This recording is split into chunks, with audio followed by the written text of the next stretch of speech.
So welcome back to another rebuild here on NBA 2K25 Next Gen. In today's video, we are back with another episode of our Curry era rebuild series, and today it's the Miami Heat. These couple of seasons was a very, very weird era in Heat franchise history. We are post-Dwayne Wade and pre-Jimmy Butler. At this point, the Heat were not really any sort of contender. They finished this season at 41-41 exactly, and there wasn't really a true direction with this team. So our goal today is to obviously sort through the good, sort through the bad, and certainly some of the ugly as well. Turn this franchise back into a contender and hopefully get them a championship. I have very much been enjoying the Curry era rebuilds along with the trading every player rebuilds. I'm sure you guys have many other video ideas. So let me know all of them down below in the comment section. And I'm very much open to doing anything that you guys want to see. So, well, not anything. Hang on a damn minute. But excited for this one today. And let's see what we can do with the Heat. Let's get into it. Okay, we found ourselves at the start of the 2016-2017 season. Now, this is going to be interesting, and we're going to have, I don't want to say a tough decision to make, but you're going to notice something kind of right off the rip when we take a look at this roster that should jump out to you if you remember this time in Heat franchise history. Now, that thing would be Chris Bosh, who is on this team technically still, but he didn't play a single game this season and ended up retiring once this season ended. Of course, that was due to blood clots, never played basketball again, and although he is, relatively older at 32, he's certainly still a very viable player. So I'm not going to, remove Chris Bosh from the franchise. I'm not going to remove him from this roster. Hypothetically, in this scenario, we don't play with injuries on. This is not a realistic rebuild, so I would be an idiot if I were to get rid of Chris Bosh, which I'm not going to do. So I don't really know what I'm going to do, to be quite honest with you. But let's talk about this roster. Some other notable names missing. It's really just Tyler Johnson, who at one point in time was a pretty good player for the Heat, eventually got a big fat contract and turned into a bad contract pretty quickly. But there's not a lot of other notable names missing with this team. Now, let's get into it. Point guard spot, Goran Dragic, who is very, very loved in that Heat culture, I believe. He did lead the team in scoring this year, and ultimately, I don't hate the overall, I don't hate the age, and I definitely don't hate the contract. So we'll keep an eye on what we want to do with Dragic. Now, behind him, we have two auto-generated players who, of course, are not real, and we will certainly be looking to upgrade that backup spot. Heading to the shooting guard position, Dion Waiters is 24 on a fantastic roughly $3 million salary, 79 overall, a guy that maybe can develop into an elite six-man option for us at some point. You got Josh Richardson here as well. He's only 23, of course, still on that rookie scale contract. I don't know who Roger Kramer is. I can tell you right now I will be certainly editing that contract, that money he's making. Thank you very much, 2K. The small forward spot, let's discuss a little bit. James Johnson's 29, probably not a viable long-term starting small forward option for me. Certainly going to review all of our options at that 3 spot. Now, Justice Winslow, who, I don't know if I would say draft bust, probably draft bust, but just never ended up being anything really, really solid in the NBA for a 10th overall pick. You probably hope for a little bit more, but he's only, 20 years old. He's a 76 overall, so maybe in this scenario, he ends up being a solid NBA player. Yeah, ignore all of this shit. The power forward position, of course, we just discussed Chris Bosh a little bit, never actually played a game throughout this season, and then never ended up playing a game again. Unfortunate, but it's just how his career ended up going. I'm not going to sit here and tell you that I'm just going to, release him or edit his overall to the point where nobody will sign him. It just doesn't really feel like the right thing to do. So if you want to call it cheating, you're more than welcome to. But at the end of the day, he was under contract with the team this season. He just didn't play, again, due to blood clots. So it's not really a great thing. Udonis Haslem, obviously one of the longest tenured players. Actually, probably would be the longest tenured player because Dwayne Wade wouldn't be here anymore. So, yeah, Udonis Haslem, bench warmer, I guess. And then finally, the center spot. Hassan Whiteside was really good for, not a long time, but there was a stretch throughout his career that he was one of the more dominant big men in the NBA. If you're watching basketball at that time, I'm sure you do remember it. So we got him, and then whoever the hell Art Robinson is. Great mustache. But, yeah, going to look to upgrade there. So we're going to have a few trades before we kick off year one. Again, I'm not solidified that Chris Bosh is going to be here the entire time. But, again, I'm not just going to dump an 86 overall because he had a, tragic career-ending injury. That would just be stupid. So we're going to go ahead and start making some moves.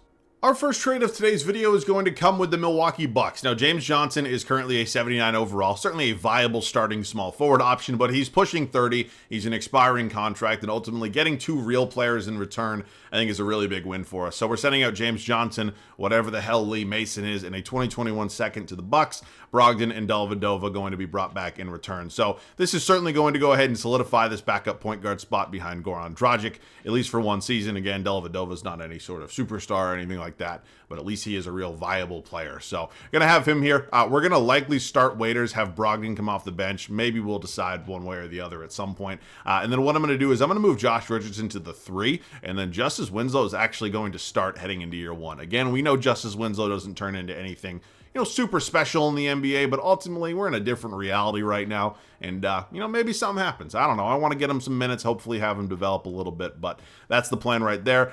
Certainly still need to figure out a backup center. As crazy as it sounds, I am likely going to have to play Udonis Haslem because there's not really anybody else behind him right now. So if there's nobody I can trade for that's a real person in the center department, given that I'm not trading anybody else who's a real person, I will likely have to sign somebody. It's unfortunate, but it's just kind of the way these things go. So honestly, I'll just do this with you on screen right now. If Ben Ellis and Byron Ellis, can find me a real center, then I'll take it. If not, I will likely be signing somebody out of free agency. So I've traded for, a bunch of the different names that I'm seeing here before. Unfortunately, none of them are actually centers. So yeah, I'm not giving up any other draft picks. And again, these are not all real people. So I'll sign a center. I'm going to edit some of the really bad contracts that we have with the auto-generated players. And I'll just see you guys through rotation. Okay, we have finalized this 10-man rotation pretty much the best way I possibly could have given what we had to work with. Now, here's how it's going to look. Goran Dragic obviously starting at the point guard spot.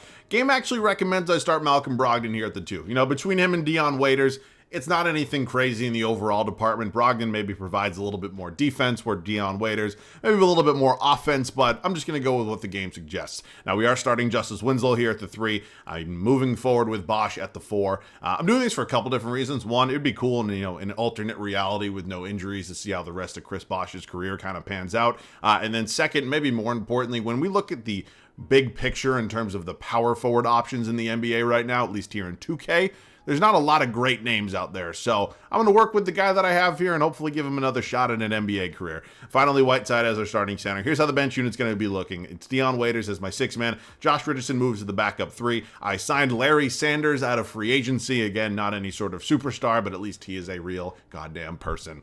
Got Dellavedova here at the backup 1, and then finally Haslem, who will not be getting minutes heading into year 2. I can promise you that, but he'll be getting 10 minutes a night here off the bench at the backup power forward spot. Another really good thing, we have a fantastic head coach here in Eric Spoelstra, obviously an NBA championship winning head coach, and hopefully going to be a really big benefit throughout this video because this was a 500 team in real life, and I'm not sure if that's going to be the case. I did already check that we do have our first round pick this year in case everything goes to shit, but we have some decent enough overalls where I expect to, probably be in the playoff mix. So I'll see you guys at the end of year number 1. First season here in Miami officially comes to an end. A little bit better than what they actually did in real life. We win 48 games throughout the 2016-17 campaign, and I can certainly live with that given, I don't want to say lack of expectations. Again, we also had Chris Bosh here where they did not in real life, but I'll take it. Now, Russell Westbrook, a 37-point per game MVP. Gonna do it for him. These awards are, again, pretty much always actually, it's typically Jared Sullinger winning 6-man of the year. James Johnson actually has a really solid year with the Bucks.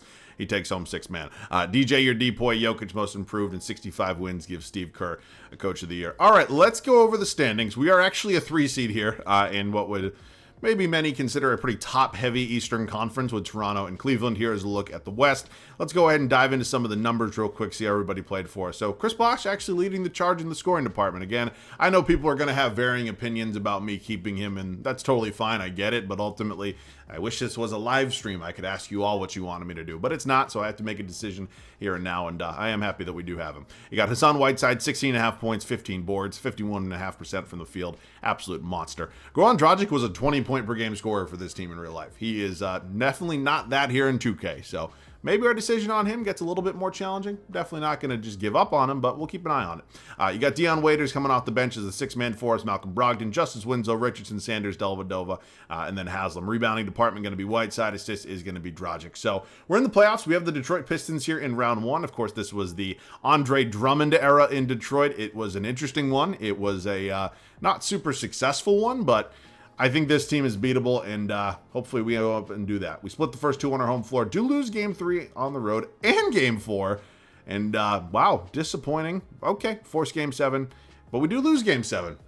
All right, well, we're not probably that off in the win department from the Pistons, but still a disappointing ending when it's a 3 versus 6 seed nonetheless. And the Toronto Raptors, but they still give Steph Curry Finals MVP. Oh, God bless this game. It truly never fails to amaze me. Okay, it is off-season number 1 for us here. Going to have a little bit more flexibility now, which is certainly something I've been looking forward to. And I do think that we're going to have some, I don't want to say super tough decisions, but we're going to have some challenging decisions ahead of us as we progress throughout this video. So we have the 22nd overall pick. Definitely not terrible. As we approach staff signing, there's pretty much a 0% chance they move on from Eric Spoelstra. And as we head up to the 2017 draft, we have to figure out what we want to do with our pick, because we don't have a lot of future assets, if you can't tell. I think it makes sense for us to draft somebody and then maybe use them as a trade asset, maybe use them as a bench piece, because Lord knows we probably need it with our lack of really true depth off this bench. So let's see who's sitting here at number 22. Dylan Brooks jumps out at me immediately. Of course, Isaiah Hartenstein here as well. Got some other decent players like Luke Cornett, Chris Boucher, but I think as much as people hate him, I think Dylan Brooks is probably the right option here. He's the highest overall according to our scouting department, and while maybe many would consider Hartenstein a better NBA player right now, I think immediately 21-year-old Dylan Brooks probably makes a little bit more sense for us. So welcome to the team, 6'6" out of Oregon, going to be a 75 overall. For the 22nd overall pick,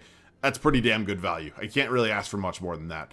So Waiters is going to decline his option, which I did not know he had. We'll bring back Winslow, we'll bring back Richardson, and then yeah, Art, thanks for picking up your player option there, pal.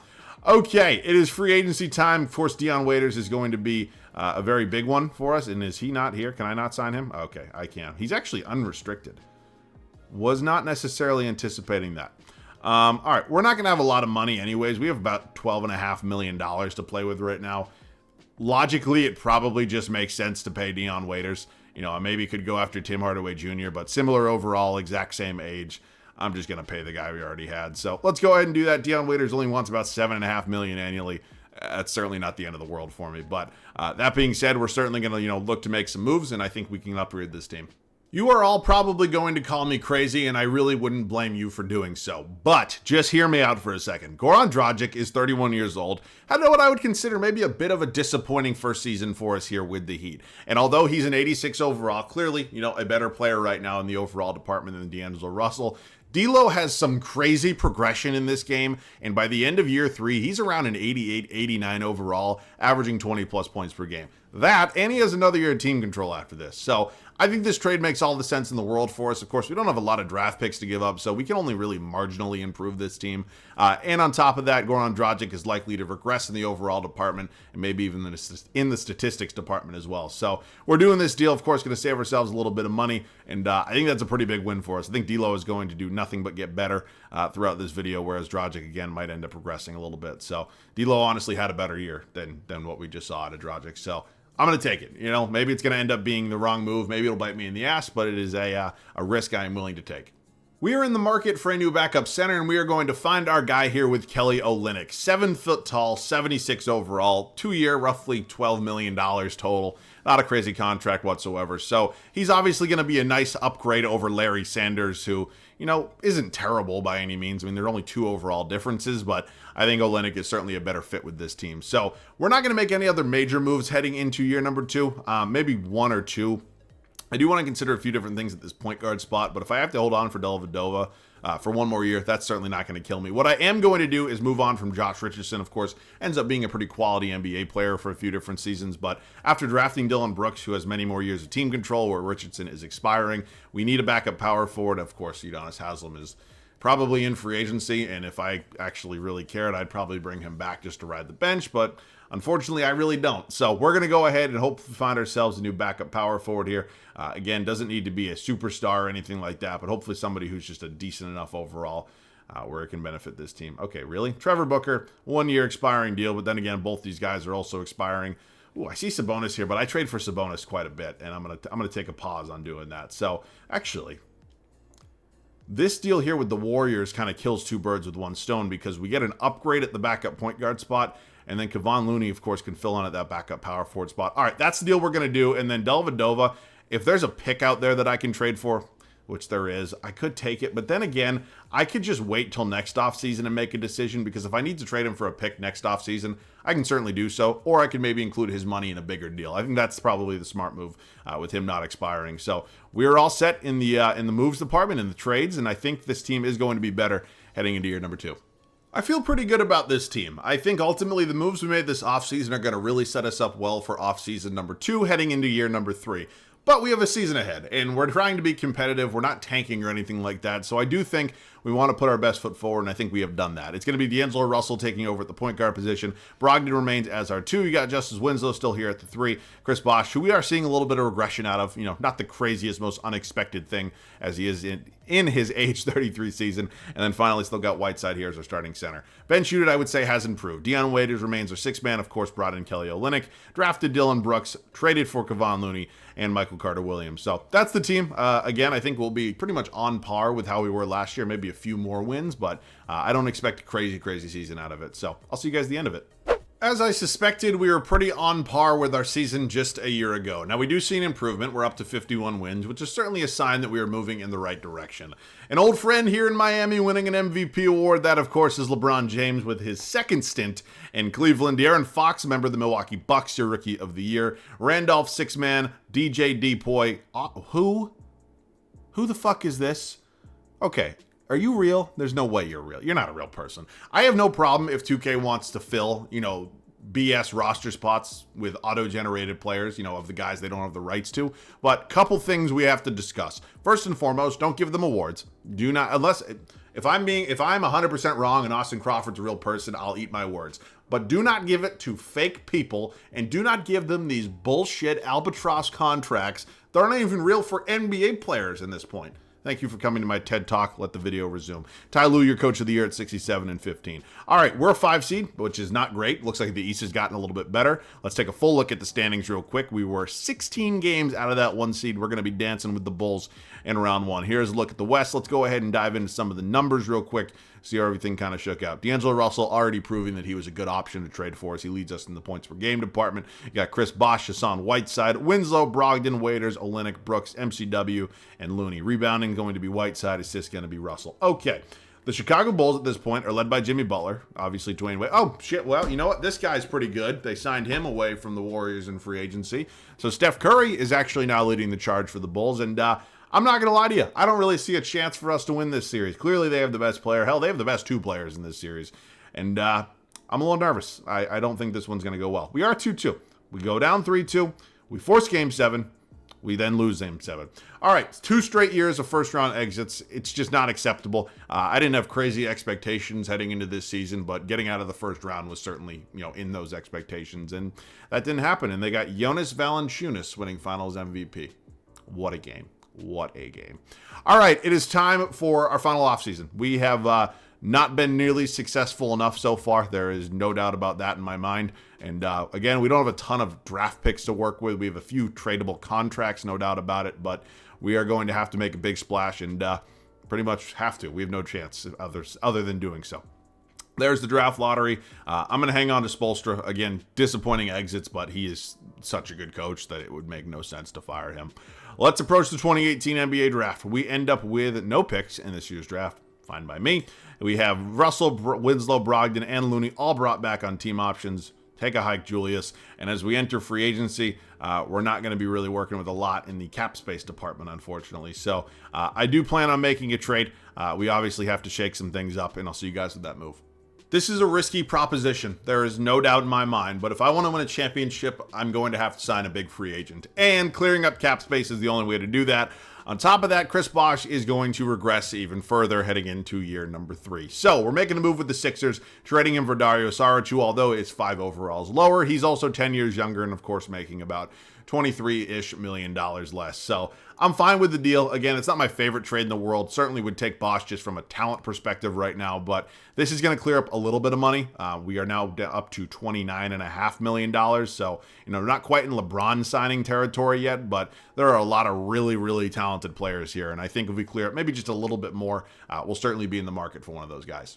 We're sending Matthew Dellavedova back to his old team, that of course being the Milwaukee Bucks. We decided last offseason not to deal him in hopes of trading him this offseason, either including him just as a salary filler or moving him to salary dump for a draft pick. We are going with the latter, taking a first-round pick here from the Bucks, and officially we now have cap space to offer an old friend in LeBron James. We're going to make a contract offer. We are going to do the same thing with Russell Westbrook in hopes of just trying to land somebody here. I think Paul George makes a lot of sense just because he has 0 offers. Not that Boogie Cousins isn't super dominant, but we already have Hassan Whiteside, and Paul George has no offers. So he's going to be, hopefully, the final guy that I just want one of them to accept. That's all I'm asking for.